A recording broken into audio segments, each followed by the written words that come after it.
Thank you. Who would like to be next this morning? Please, Mr. D'Amico. Yeah, Joe D'Amico, Fort Discovery. Glad that Doug didn't leave yet. You know, those are the kind of ideas that need to be brought forward here that I've talked about for businesses, for homeowners. Hey, interesting story. I got a call from last week. Said, we live in Idaho.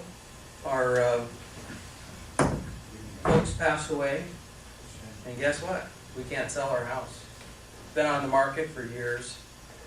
No one wants to buy for what they think it's worth and to move to Port Townsend, and they needed to get security. And this isn't the first call I've taken. I've taken them from banks. I take them to people that get their houses repossessed. The banks can't sell them. They can't move them. There's a whole, gridlock there with regards to houses moving, and we get a lot of calls to deal with it. Either drive by and check it for us, make sure it's not, walk inside, make sure the pipes aren't frozen. But there's a lot of that going on. So, I don't know if that's even possible, but those kinds of ideas, when people are hurting, are what we need. I know the county doesn't want to get probably into the mortgage business, but maybe there is something you can do to help them out. One thing you can do to help them out is probably lowering taxes, if that's possible. I know out at Fort Discovery, it's 3,700 acres, and I know that our landlord out there has a big, twice a year nut to crack. And I know, if I remember right, along the shoreline, which is what you're trying to preserve, I think that's taxed at highest and best use. It's not taxed, even though it's in timberland, it's still taxed as if it's a residential piece of property.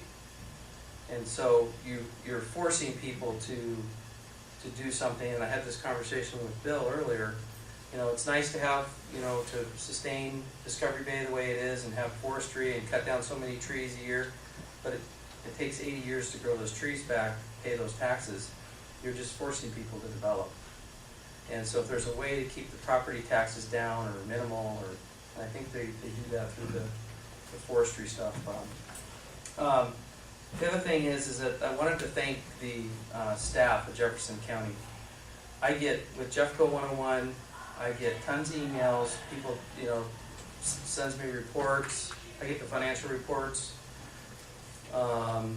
Just people sending me information about what's going on. I appreciate that. And so the staff has been real open to, I see that I'm in there with the header with special meeting notices, and that's important to me. And then I can put that in Jeffco 101. Thank you. Thanks, Joe. Who would like to be next?